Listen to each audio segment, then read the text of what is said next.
Sabuga Mandim. Se inscreva. Bora pra aula então?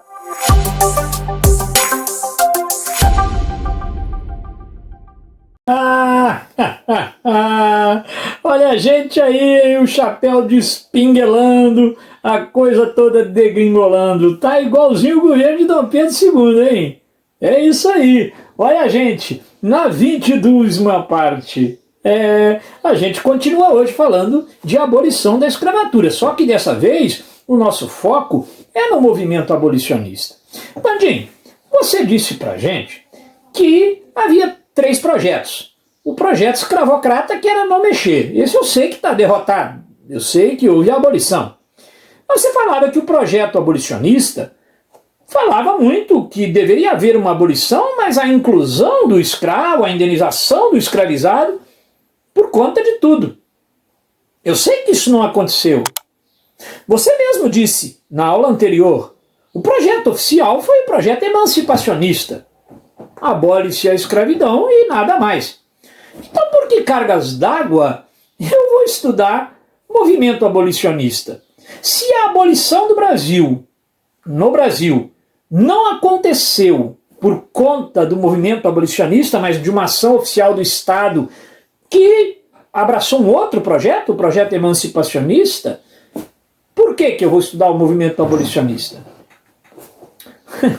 Bom, você não está aqui estudando história desde o início, lá atrás mesmo, no início de quando você começou a ter contato com história. Você não está estudando vitórias apenas, não. Você está estudando derrotas. Você está estudando derrotas com sabor de vitória e vitórias com sabor de derrota. É preciso ressignificar o que é um movimento vitorioso e o que é um movimento derrotado.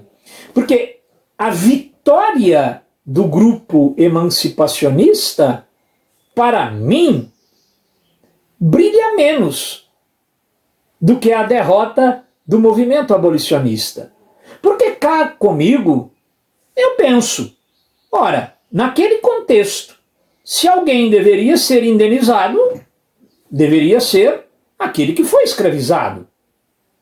Então, a gente estuda o movimento abolicionista mesmo sabendo que a abolição não veio pelas mãos dele.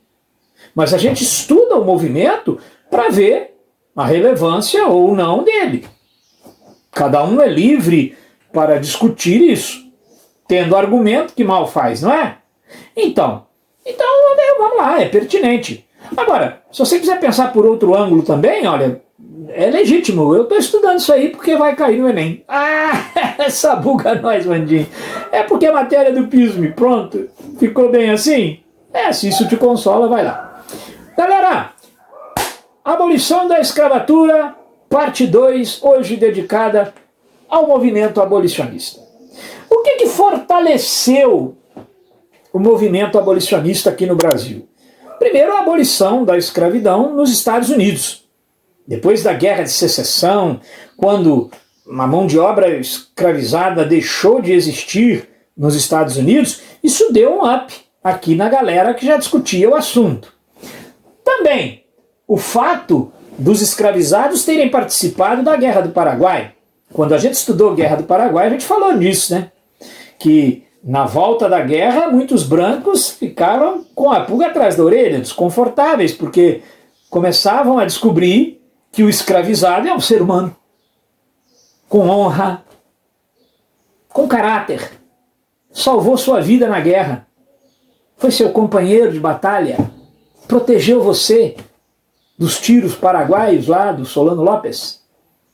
Então, muitos reviram suas posições, olharam o escravizado com outros olhos depois da Guerra do Paraguai e começaram a pressionar o Estado.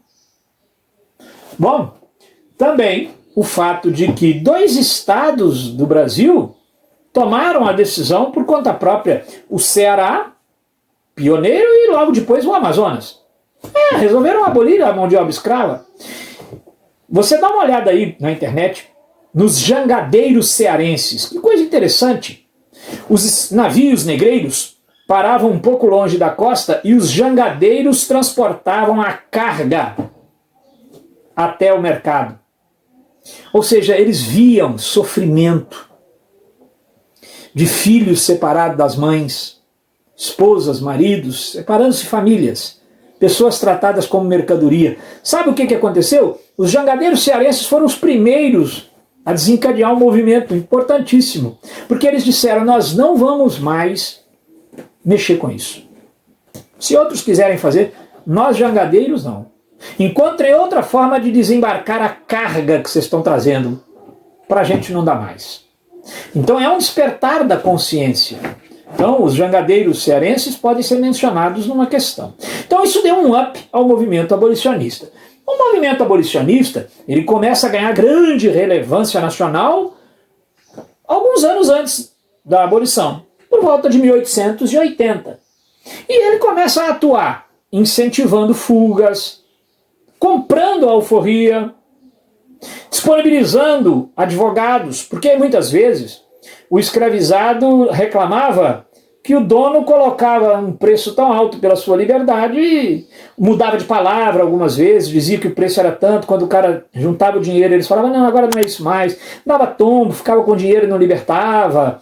Então o movimento abolicionista deu esse suporte, fornecendo advogados gratuitamente para essas pessoas. E também atuou muito na imprensa, ajudando a sensibilizar toda a questão. Bom, você estudou no primeiro ano do ensino médio a escravidão no Brasil colônia. Por isso nós não estamos voltando aqui a esse assunto.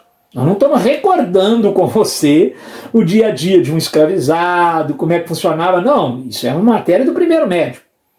Aqui a gente está vendo que horas que isso chegou ao fim, como chegou ao fim e se chegou ao fim. Beleza? Bom, o grupo que compunha o tal movimento abolicionista era extremamente heterogêneo. Dele participavam homens e mulheres. Por exemplo, está em voga hoje em dia trazer textos de mulheres abolicionistas, claro. Então é bom que você possa refinar sua pesquisa na hora de estudar. Brancos, negros, livres, cativos, alforriados, muitos se engajaram. Evandro, alguns membros da elite, sim, por que não? Por que não? Houve senhores de escravos que tomaram por conta própria a iniciativa de colocar o escravizado em liberdade, porque mudaram de consciência, talvez, ou não.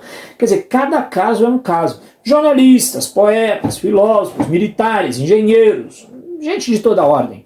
Claro que a gente não dá conta, e nem tem a pretensão de dar, de elencar todos os abolicionistas no segundo reinado. Não.